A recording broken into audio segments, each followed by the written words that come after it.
এই ভাইটার শরীর থেকে তো প্রচুর রক্ত রক্ত বের হয়েছে। আমার পুরা শার্ট প্যান্ট সব ভিজে গেছে। মানে 4:48 ওর সাথে আমার শেষ কথা। এই ভাইটা মিরপুর 10-এ গুলিবিদ্ধ হয়েছে। তো ওনার কোনো পরিচয় আমরা পাইনি। জানাজায় নিয়ে যায়, তখন উনি বলতেছিল ধ্রুব বলে একটা চিৎকার দেয়। আমি জাট্টাস পারভিন, বীর শহীদ শাফিকুদ্দিন আহমেদ আহনাফের মা। আহনাফ বিএএফ শাইন কলেজের একাদশ শ্রেণীর ছাত্র ছিল।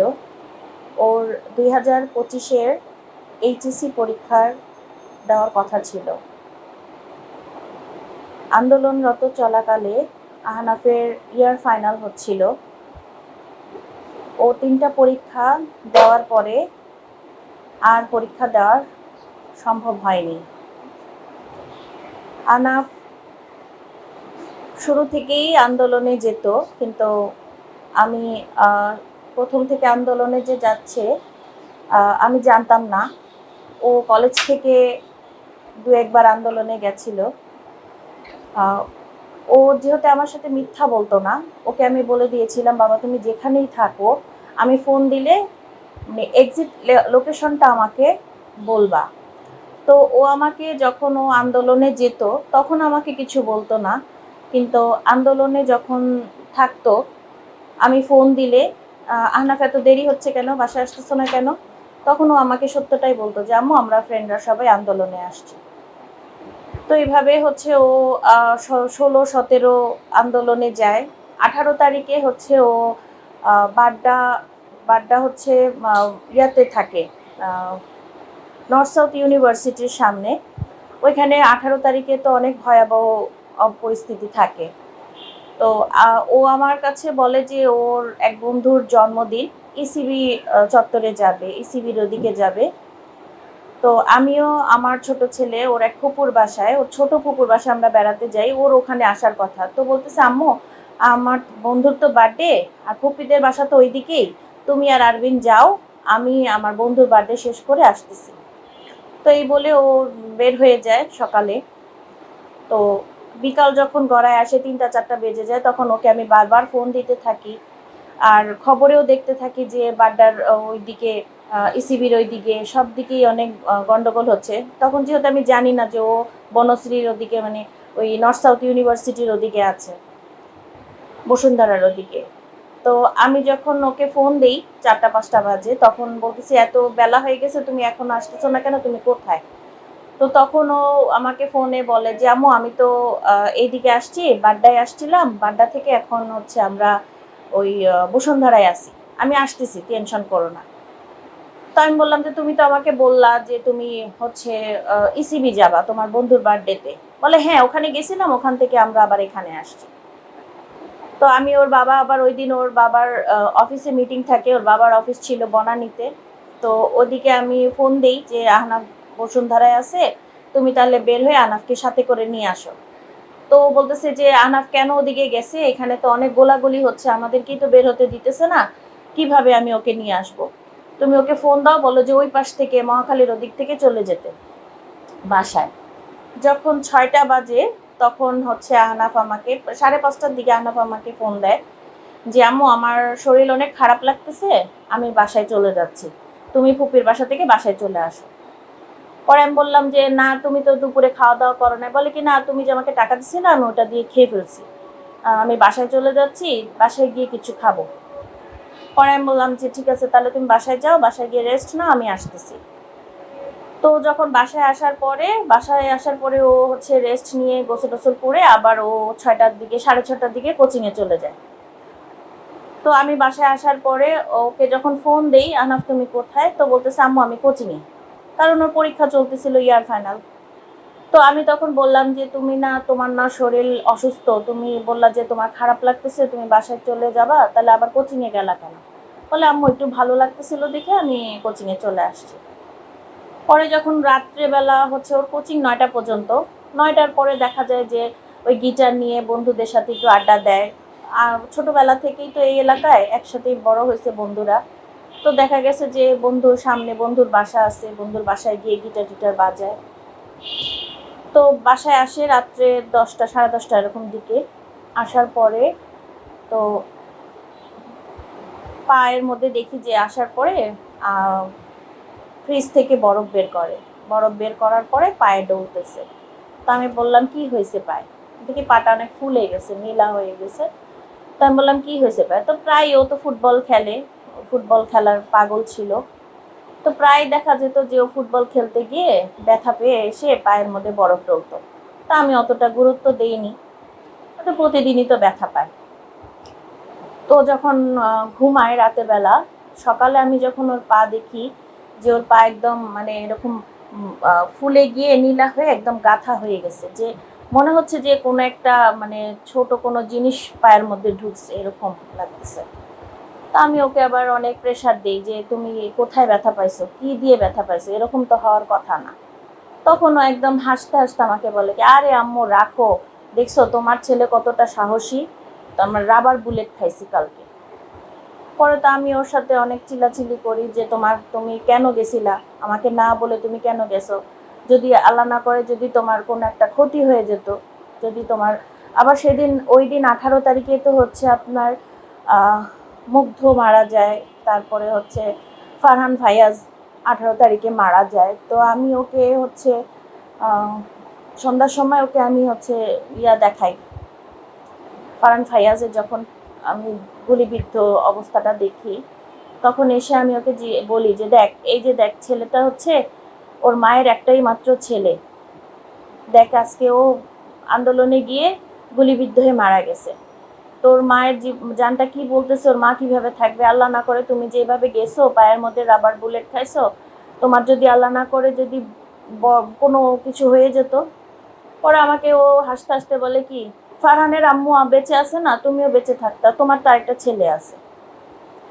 তো এই কথা বলার পরে আমি ওকে অনেক বকাঝকা করি, আমি বলছি কি না তোমার আর ঘর থেকে বের হওয়া লাগবে না। পরে ওই পা নিয়েই সে 19 তারিখে আবার বের হয়। 19 তারিখে থাকে হচ্ছে মিরপুর 10-এ। 19 তারিখে তো মিরপুর 10-এ অনেক ভয়াবহ অবস্থা ছিল, ওই মেট্রো রেল আগুন দিল। তো ওই দিন হচ্ছে ও মানে খুব সেজে বুঝে বের হয়েছে, আপনার ক্যাপ ট্যাপ পরে বের হয়েছে, তারপরে হচ্ছে ইয়ার মধ্যে ব্যাগের মধ্যে পানি নিছে, আরও যা যা সরঞ্জাম লাগে, টুথপেস্ট নিছে, আমি জানিও না কখন নিছে টুথপেস্ট, তারপরে হচ্ছে আমি যেটা দিয়ে রুটি বেলি সেটাও নিছে। তো আসার পরে আমি যখন ওর ব্যাগ চেক করি, ব্যাগ থেকে তখন এগুলা পাই।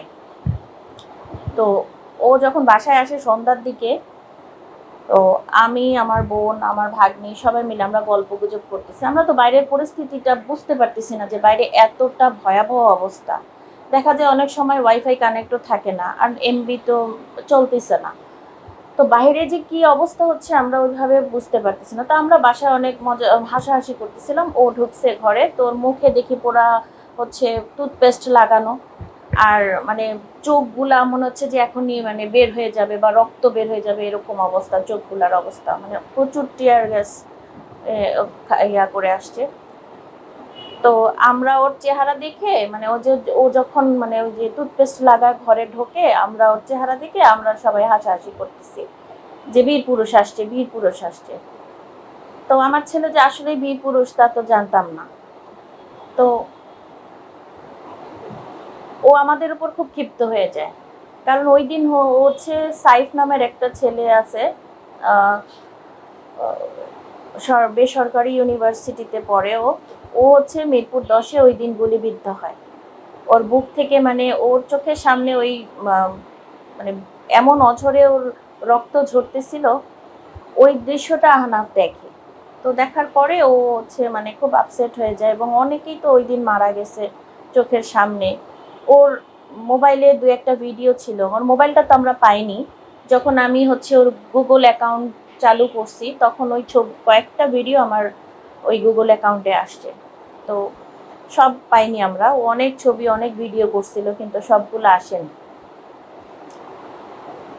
তো ওই 19 তারিখ 18 তারিখের যে কয়টা ছবি ভিডিও করছে ওগুলো আমি পাইছি, কিন্তু 4 তারিখে যে ও যেগুলো করছে ওগুলো আমরা আর পাইনি। কারণ হচ্ছে আমি তো গুগলটা হচ্ছে নাম্বার দিয়ে খুলছি, যে নাম্বারটাও চালাইতো, তো ওখানে ওর একটা পাসওয়ার্ড দেওয়া ছিল, ওই পাসওয়ার্ডটা আমি জানতাম না। তো সেইভাবে হচ্ছে আমি ওর ভিডিওগুলো পাই। তো এরপরে তো কারফিউ দিল, এরপরে আর যায় নাই। তো ইয়া থেকেও কিন্তু কন্টিনিউ ফেসবুকে মানে ও হচ্ছে আন্দোলন করেই যাচ্ছে। তো বের হতে পারতেছে না, কিন্তু ফেসবুকেও সর্বদাই আন্দোলন করতেছে। তো ওই ডেটটা মানে ওই 36টা দিন আহনাফ মানে খুব আপসেট ছিল। কথা বললে কথার মানে উত্তর দিত না, খুব মেজাজ দেখাতো, ঠিক মতো খাওয়া দাওয়া করতো না। এভাবে করে ওই কারফিউ দিনগুলা গেল। তারপরে ও যখন 2 তারিখ থেকে শুরু হলো আবার আন্দোলনে যাওয়া, 2 তারিখ থেকে ও 4 তারিখ পর্যন্ত ওই মিরপুর 10-এই থাকে। তো 3 তারিখে ও যখন যায়, দেখি সকাল 11টার দিকে যায়। 11টার দিকে যাওয়ার পরে দেখি 4টা বেজে যায়, তাও আসে না। তখন আমি হচ্ছে ওর বাবাকে ফোন দিই, আমি বললাম আমি 10 নম্বর যাচ্ছি, তুমি তাড়াতাড়ি বাসায় চলে আসো, কারণ ছোটটা ঘরে একা ছিল। তো আমি 10 নম্বর যাওয়ার পরে দেখি যে ওখানে সবাই হচ্ছে 5টা বেজে গেছে, সবাই আন্দোলন থেকে সবাই চলে যাচ্ছে। তো আমি ওকে ফোন দিই, তো আমার সাথে অনেক রাগারাগি করে, তুমি কেন আসছো, তুমি বাসায় যাও, আমি ওদিক থেকে কোচিংয়ে চলে যাচ্ছি। তো আমি বললাম তোমার আজকে কোচিং যাওয়া লাগবে না, তুমি বাসায় আসো। বলে না, পরীক্ষা না, আমি কোচিংয়ে যাচ্ছি, তুমি বাসায় চলে যাও, তুমি কি পাগল, তুমি এখানে আসছো। তো ও আমি পরে ভিতর থেকে বাসায় চলে আসি, আর ও হচ্ছে বন্ধুদের সাথে 1 নাম্বার হয়ে কোচিংয়ে যায়। তো কোচিং থেকে হচ্ছে পড়া শেষ করে বন্ধুদের সাথে একটু গল্প গুজব করে বাসায় আসতে আসতে 10:30 এরকম বাজে ওর রাত্রে। তো আসার পরেও ও হচ্ছে বারান্দায় বসে বসে ফোনে কথা বলতে থাকে। তো আমি অনেক রাগ করি।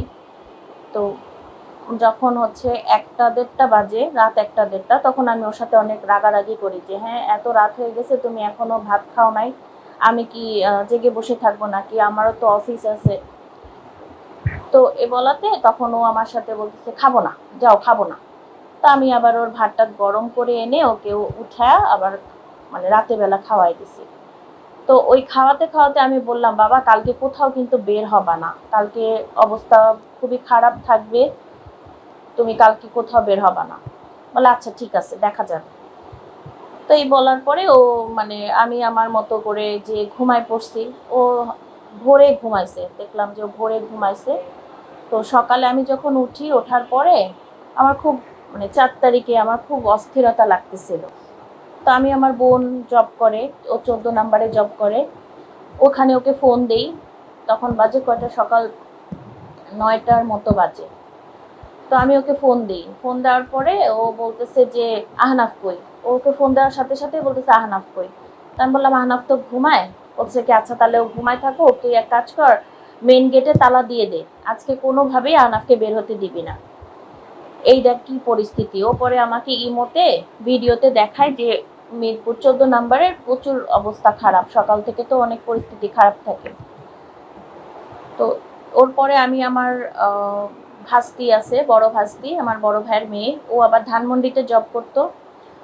ও হচ্ছে ওকে আমি ফোন দিই যে ও ও বলে যে আপুপি আমি তো অফিসে আসছি। পরে আমি ওর চিল্লাচিল্লি করি যে আজকের দিনটা তোমাদেরকে ছুটি দেয় নাই। ওদিকেও প্রচুর গোলাগুলি চলতেছিল, আমি শুনতে পাচ্ছিলাম যে গোলাগুলি হচ্ছে। তো তারপর ও জিজ্ঞেস করতেছে ফুপি আহনাফ কই। আমি বললাম আহনাফ তো ঘুমাচ্ছে। বলে থাক আজকে ওকে আর ঘুম থেকে উঠাবা না, আজকে পরিস্থিতি খুবই খারাপ বাহিরের, ও যেন না বের হয়।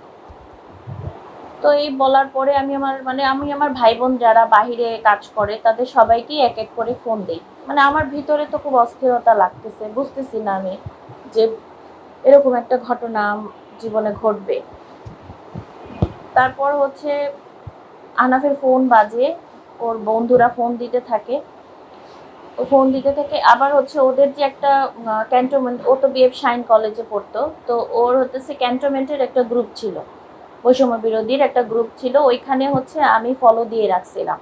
তো ওইখানে ওরা যা মানে পোস্ট করে আমি দেখতে পাই। তো ওইখানে ওরা তার আগের দিন মানে 3 তারিখের রাতে ওরা হচ্ছে পোস্ট করে যে আগামীকালকে আমাদের আন্দোলনের স্থান হবে ইসিবি, ওখানে সকাল 11টার দিকে সকল ছাত্রছাত্রীকে যেতে বলছে। তা আমি তখন দেখি যে 11টা বাজলে তো উঠে যাবে। তা আমি কি করছি, ওর ফোনটা নিয়ে আমার রুমে রেখে দিছি। আর ওর ফোনটায় তখন চার্জও ছিল না, তা আমি আর চার্জেও দেইনি। তো হচ্ছে ঘুম থেকে একবার উঠে হচ্ছে 12:30টায়, ওঠার পরে কিছুক্ষণ মানে এপাশ ওপাশ করে আবার ঘুমিয়ে যায়। তো এরপরে হচ্ছে ঘুম থেকে উঠে 1টা বাজে, আজান যখন দেয় তারপর পরই ও উঠে, ওঠার পরে ও ফোন খুঁজতে থাকে। আমাকে জিজ্ঞেস করে আম্মু কয়টা বাজে, তা আমি বললাম যে 1টা বাজে। পরে বলতেছে যে আমাকে উঠাবা না। তো ও ফোন খুঁজতে থাকে, বলে আমার ফোন কোথায়। তা আমি বললাম তোমার ফোন ওই রুমে। পরে বলতেছে কি ওই রুমে কেন, আমি বললাম চার্জে দাও। পরে গিয়ে দেখে যে চার্জে আমি দিই নেমছে, ও আচ্ছা ভুলে গেছি। তো এটা নিয়ে আমার সাথে খুব রাগারাগি করলো। তারপরে এই রুমে আয়সা ও ফোন চার্জে দেয়, দেওয়ার পরে হচ্ছে ও বন্ধুদের সাথে কথা বলে। বলার পরে কিছুক্ষণ পরে হচ্ছে ও গিটার নিয়ে বসে। ও হচ্ছে গিটার বাজাতো, ইউটিউব থেকেও গিটার বাজানো শিখছে, অনেক সুন্দর সুন্দর গান উঠাতো গিটারে। তো ওই দিন রাতে বেলা আমি তো আমার মতো করে ঘুমাই গেছি 3 তারিখে। তো রাতে বেলা একটা গান উঠাইছে গিটারে। তো ওই গানটা আমি ঘর ঝাড়ু দিতেছি, তো ওই গানটা আমাকে বলতেছে কি আম্মু দাঁড়াও দাঁড়াও, আমি কালকে রাতে একটা গান উঠাইছি, এটা শুনো। তো আমি বলছি আমি আগে কাজ করে নিই তারপরে শুনবো। বলে না না এখনই শুনতে হবে। তো ওর জিদের ইয়াতে আমি বলছি আচ্ছা শোনা। তো শোনালো, পরে বলতেছে যে আহ, আমি বললাম যে অনেক সুন্দর হয়েছে, তুমি এটা রেকর্ড করো। তো বলছে কি আম্মু আজকে আমরা আন্নি আপুদের বাসায় যাব, মানে ওর আমার বড় ভাইয়ের মেয়ে, ওকে আন্নি আপু ডাকে ওরা। তো বলতেছে আম্মু আজকে আমরা বিকালে আন্নি আপুর বাসায় যাব, ওখানে গিয়ে আমরা গান করব। আমি বললাম আচ্ছা ঠিক আছে। তো আমি ওকে বললাম যে নাস্তা দিব, বলে হ্যাঁ দাও। তো ও ও ততক্ষণে ওর ছোট ভাইয়ের সাথে ও গিটার বাজাতে থাকে। তারপরে কিছুক্ষণ পরে হচ্ছে নাস্তা টাস্তা খেয়ে ওর ভাইয়ের সাথে এই রুমে বসে হচ্ছে ও গেমস খেলতে থাকে।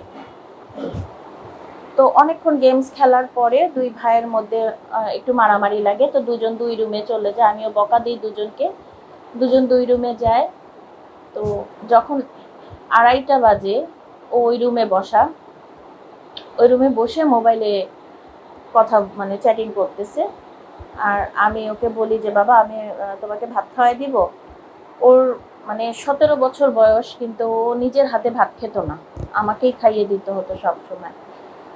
তো ওকে আমি পরে 2:30 বাজে যখন, তখন আমি ওকে ভাত খাওয়াই। ভাত খাওয়াই আমি আমার মতো কাজে চলে যাই। তো ও হচ্ছে 2:30টার দিকে যখন আমি ওকে জিজ্ঞেস করি বাবা ভাত দিব, তো বলে যে হ্যাঁ হ্যাঁ তাড়াতাড়ি দাও তাড়াতাড়ি দাও। তা আমি ওকে আবার রাগ করে বলি যে কিসের তাড়াতাড়ি দাও, তুমি কিন্তু আজকে কোথাও বেরোতে পারবা না। বলে আচ্ছা আচ্ছা ভাত খাওয়াও। পরে আমি ওকে ওখানে বসায় বসায় ভাত খাওয়াই দিই। তো এরপরে আমি গোসলে যাই, বের হয়ে দেখি যে ও রেডি হচ্ছে। তো আমি ওকে জিজ্ঞেস করি কোথায় যাচ্ছ, তোমাকে না আমি বলছি আজকে বের হবা না। তো বলতেছে কি সরো সরো, সরো এখান থেকে সরো। তা আমি বলতেছি কি সরো সরো কি, তুমি আজকে কোথাও যেতে পারবা না। তো আমি ওকে বলার পরে ও দেখে রেডি হয়, তারপরে ওর হচ্ছে শার্টটা খুলে আহ, আপনার ওর ফুটবল ক্লাবের যে জার্সিটা আছে সেটা পরে। পরার পরে আমি ওকে যখন বের হতে দিব না, ও তখন মানে হেসে বলে যে সরো তো সরো, আমি কোথাও যাচ্ছি না, নিচে আমার বন্ধুরা আসছে, আমার বন্ধুদের সাথে কথা বলেই আসতেছি। এই বলে ও হচ্ছে, আমি বললাম ঠিক আছে তুমি যখন আমার কথা শুনতেছো না আমিও তোমার সাথে যাব। তো আমি শুধু জাস্ট ওই রুমে গেছি, আয়সা দেখি যে ও গেট খুলে 4তলায় নেমে গেছে। আমি ওর পিছে পিছে দৌড় দিই, দৌড় দেওয়ার পরে ও আমাকে বলে যে আমি যাব না, তুমি উপরে যাও, আমি যাব না, ওই যে নিচে আমার বন্ধুরা আসছে আমি ওদের সাথে কথা বলেই আসতেছি। পরে হচ্ছে আমাকে বলে যে 20টা টাকা দাও। তো ওর চাহিদাই ছিল 20 টাকা। ও কখনো 20 টাকার উপরে কখনো চাইতো না, বা অন্য ওর মানে ওই বয়সের একটা 17 বছরের বাচ্চার যে চাহিদাগুলো ছিল ও কখনোই আমাদের কাছে সেরকম চাহিদা করতো না।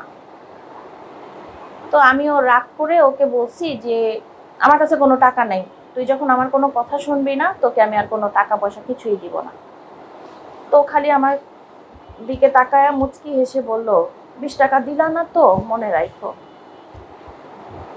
তো এই বলে ও নিচে চলে গেল। তা আমি ওকে আবার সাথে সাথেই ফোন দিই। তো বলতেছে আম্মু আমি নিচেই আছি, এই রহমানিয়া হোটেলের এখানে আছি। তো এরপরে আমি ওকে 10 মিনিট পর পরই ওকে ফোন দিতে থাকি। এরপরে যখন আমি ওকে 10 থেকে 15 মিনিট পরে ফোন দিই, ততক্ষণে ও 10 নাম্বার চলে গেছে। তো ওকে যখন 10 নাম্বার যায়, যাওয়ার পরে আমি বারবার ফোন দিতে থাকি, তখন ও খালি বলে রাখো রাখো বলে ফোন কেটে দিত।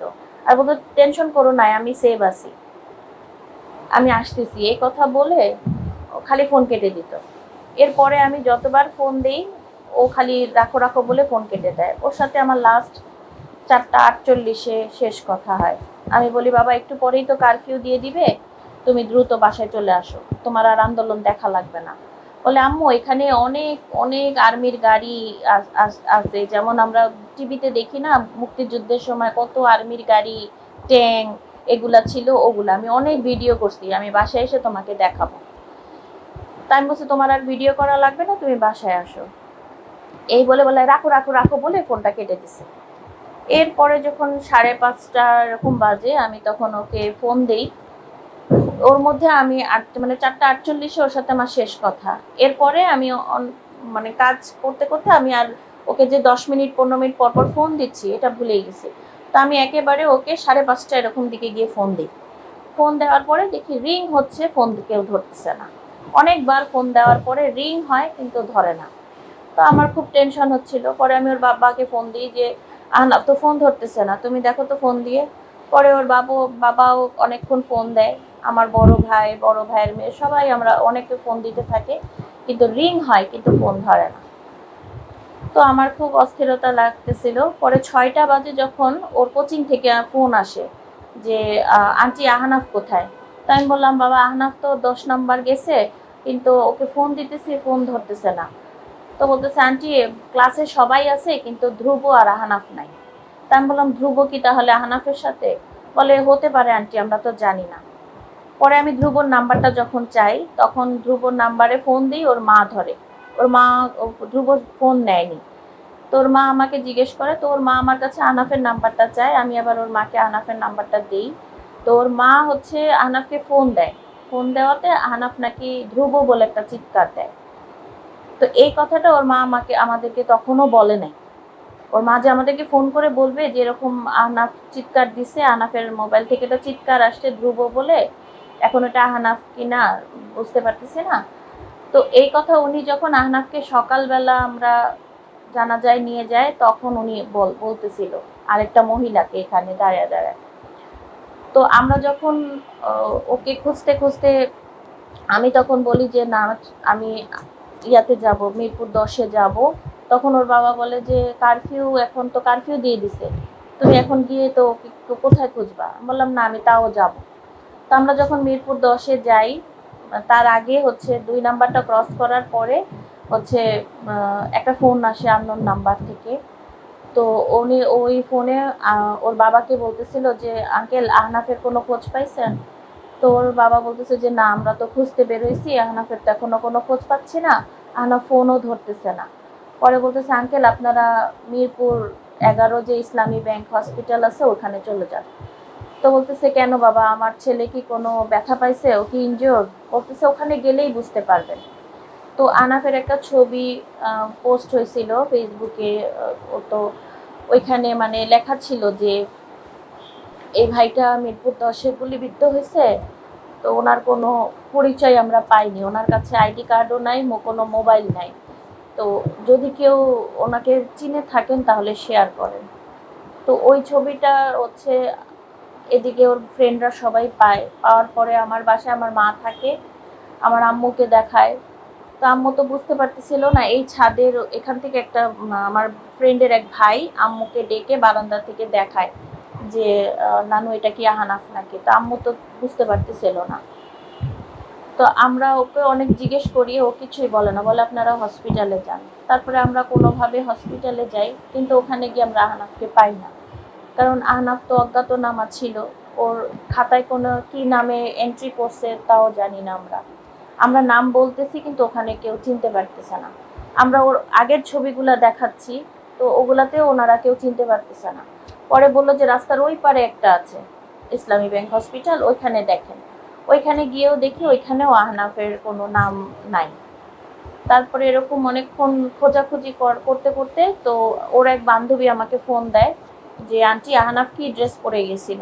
তখন ওকে আমি ড্রেসের বিবরণটা দেই যে আহনাফ ফুটবল ক্লাবের জার্সি পরে গেছে। তো হচ্ছে বলতেছে আন্টি আমি আপনাকে হোয়াটসঅ্যাপে একটা ছবি পাঠাচ্ছি, আপনি একটু দেখেন এটা আহনাফ নাকি। তো ওখানে তো আর নেট নাই। তো আমি ওই ইসলামী ব্যাংক হসপিটালে সবার হাতে পায়ে ধরি যে একটু ওয়াইফাই দেওয়ার জন্য। তো ওনারা কেউ আমাদেরকে সাহায্য করে নাই ওয়াইফাই দিয়ে। তো বাহিরে একটা লোক ছিল, উনিও আন্দোলনেই ছিল, বাচ্চাদেরকে হসপিটালে নিয়ে যাচ্ছিল। তো ওইখানে হচ্ছে উনি ওর বাবাকে নিয়ে বাসায় যায়, সামনেই ওনার বাসা ছিল। বাসায় যাওয়ার পরে ছবিটা মানে ওয়াইফাই কানেক্ট করে ছবিটা আনে। তোর বাবা তো ওখানেই কাঁদতে কাঁদতে আমার কাছে আসে। আসার পরে বলে যে মানে তোমার ছেলে নাই। এই কথাটা বলার পরে আমি তো আর কিছুই জানি না কিভাবে কি হয়। এরপরে যখন আমার মানে একটু আমার জ্ঞান আসে, তখন ওরা বলতেছিল যে আমার ভাস্তিটা আবার ওই ছবিটা ওই ওই পাশের যে ইসলামী ব্যাংক হসপিটাল আছে ওনাকে দেখাচ্ছিল। তো উনি বলতেছে যে ওখানে একটা ক্যান্টিন বয় ছিল। ও বলতেছে যে হ্যাঁ আমি তো এই ভাইটাকে অ্যাম্বুলেন্সে তুলে দিছি, এই ভাইটার শরীর থেকে তো প্রচুর রক্ত বের হয়েছে, আমার পুরা শার্ট প্যান্ট সব ভিজে গেছে ওনার শরীরের রক্ত দিয়ে। তো আপনারা দ্রুত সোহরাওয়ার্দী হসপিটালে যান, না হলে তো ভাই উনি যেহেতু অজ্ঞাতনামা ওনার তো কোনো পরিচয় পাওয়া যায়নি, তাহলে তো লাশ গুম করে ফেলবে। পরে আমরা দ্রুত সোহরাওয়ার্দী হসপিটালে যাই, ওখানেই আহনাফকে পাই। আসলে একটা মায়ের কাছে এই কথাটা মানে জিজ্ঞেস করাটা খুবই মানে হৃদয় বিদারক। কারণ হচ্ছে একটা সন্তানের জন্ম মানে যখন থেকে সন্তানটাকে পেটে ধারণ করি আমরা, তখন থেকেই তার যে স্মৃতিগুলা থাকে এবং শেষ পর্যন্ত তার স্মৃতিগুলা বলে মানে শেষ করা সম্ভব না। আমার এই পুরা ঘরেই আহনাফের স্মৃতি। আমার প্রতিটা কথায়, প্রতিটা সময়, প্রতিটা দিন, প্রতিটা মুহূর্ত আহনাফের স্মৃতি দিয়ে ভরা। তো আমি কোনো একটা স্মৃতি নিয়ে বলতে পারবো না। আর আহনাফের খুব ইচ্ছা ছিল ও একটা বড় বিজনেসম্যান হবে এবং ওর একটা মানে নিজের মিউজিক ব্যান্ড খোলার ইচ্ছা ছিল, যেহেতু ও গিটার বাজাতে খুব পছন্দ করত এবং ফুটবল খেলতেও খুব পছন্দ করত। আহনাফ, আমরা তো মধ্যবিত্ত ফ্যামিলি, দেখা যাচ্ছে যে অনেক কিছুই মানে অনেক স্বপ্নই বাচ্চাদের পূরণ করা সম্ভব হয়ে ওঠে না। তো হানাফের স্বপ্ন ছিল ওই ধানমন্ডি ক্লাবে ও ফুটবল খেলা শিখবে, ওখান থেকে একটা ভালো পজিশনে যাবে। তো আমার আর্থিক সমস্যার কারণে আমি ওকে ওখানে ভর্তি করতে পারিনি। তো আমি সরকারের কাছে চেয়েছিলাম, আমাদের যে ইন্টারিম সরকার এবং আমাদের যে স্থানীয় সরকার ছিল, উপদেষ্টা ছিল আসিফ মোহাম্মদ সজীব ভুইয়া, ওনার কাছে আমি একটা দরখাস্ত দিয়েছিলাম, একটা আবেদন দিয়েছিলাম যে ধানমন্ডি ৮ নাম্বার যে খেলার মাঠটা সেটা আহনাফের নামে করার জন্য, যাতে আহনাফ তো ওখানে খেলতে পারেনি, ওর যাতে নামটা আগামী প্রজন্ম ওই নামটা চিনে জানে এবং ওইখানে যে বাচ্চাগুলা খেলাধুলা করবে আমি যেন দেখে সন্তুষ্ট হই যে না এখানে আমার আহনাফও খেলতেছে। তো আমি এটা আসিফ মোহাম্মদ সজীব ভুইয়ার কাছে দরখাস্ত দিয়েছিলাম। ওনারা আমাকে একটা প্রজ্ঞাপন দিয়েছিল ওই মাঠের। তো এইটা হচ্ছে 2-1.5 বছরের উপরে হয়ে যাচ্ছে, এখন পর্যন্ত সেই মাঠের নামকরণটা এখনো হয়নি।